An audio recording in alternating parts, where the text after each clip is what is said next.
গাছে ভুরি ভুরি ফলন চাচ্ছেন? তাহলে আজকের ভিডিওটি আপনাদের জন্য। বিনা পয়সায় বিনা খরচে বাইরের থেকে কোনো কেনা সার ব্যবহার না করে প্রচুর পরিমাণে ফলন পাবেন যদি আজকের এই ভিডিওটি আপনারা একটু মনোযোগ দিয়ে দেখেন। হ্যালো এভরিওয়ান, আসসালামু আলাইকুম। কেমন আছেন আপনারা সবাই? আলহামদুলিল্লাহ, আমি তো অনেক ভালো আছি। আশা রাখছি আপনারা সবাই ভালো আছেন। আজকের ভিডিওটি আপনাদের জন্য খুবই উপকারী একটি ভিডিও হবে। বিনা পয়সায় এই জন্যই বললাম যে বাইরের থেকে কোনো কেনা সার লাগবে না। আর বর্তমানে এই জিনিসটি কম বেশি আমরা বাঙালিরা সবাই খাচ্ছি, সবাই ব্যবহার করছি।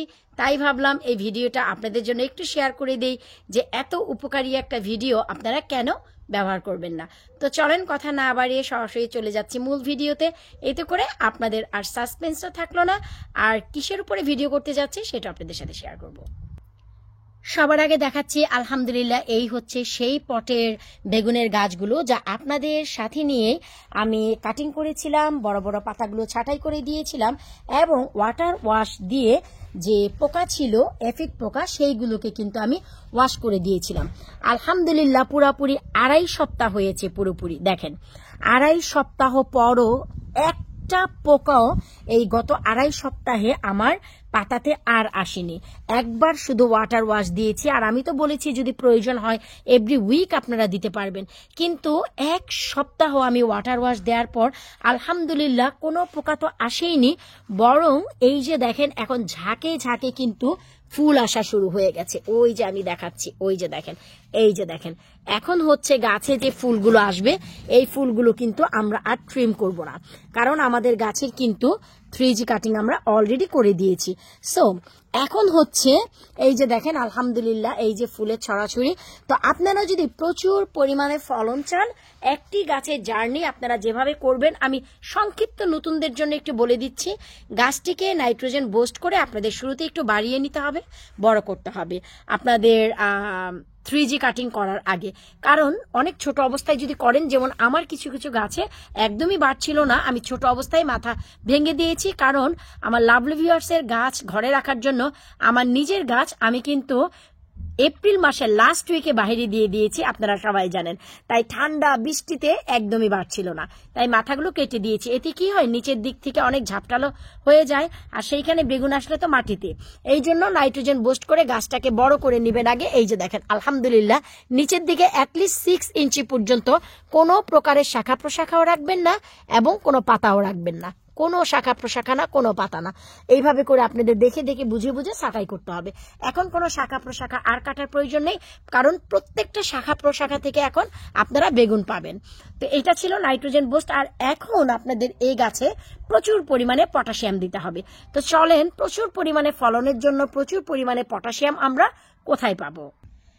খুবই সিম্পল, ওই যে বললাম না, একদম বিনা খরচে বাইরে থেকে সার কেনার কোনো প্রয়োজন নেই। কারণ এখন গরমের সময় আমরা ইউকেতে যারা আছে কম বেশি সবার ঘরে এই লিচু চলেই চলে। আপনারা কি জানেন লিচুর খোসায় প্রচুর পরিমাণে পটাশিয়াম এবং বলেন তো আর কি কি আছে? আপনারা যারা জানেন, যারা খান, যারা পুরনো বাগানি, তাদের জন্য একবার ভিডিওটা ঝালাই হয়ে যাবে। আর নতুনদের জন্য বলে দিচ্ছি, এতে ক্যালসিয়াম এবং পটাশিয়াম ভরপুর ভরপুর ভরপুর রয়েছে।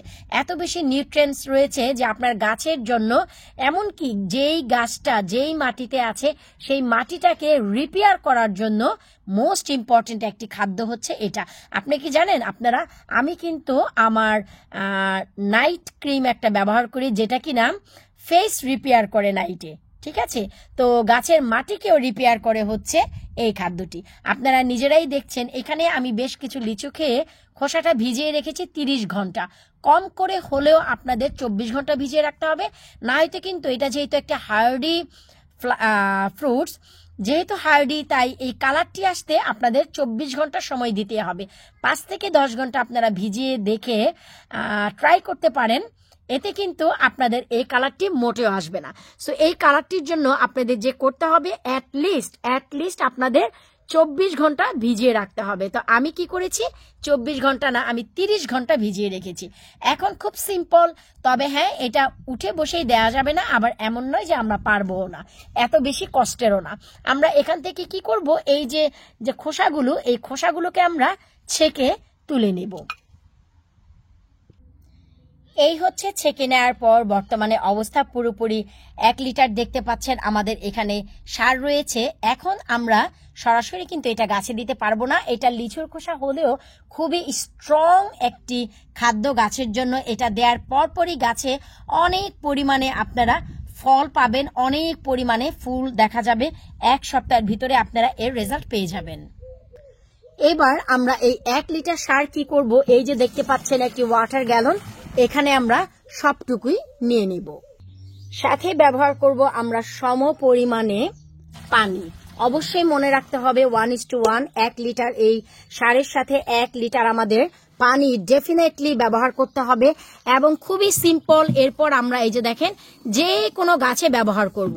এটা যদি আপনারা সপ্তাহে 2 দিন ব্যবহার করতে পারেন, আপনাদের গাছ দেখে আপনারা নিজেরাই অবাক হয়ে যাবেন কি পরিমাণ ফলন আপনারা পাচ্ছেন।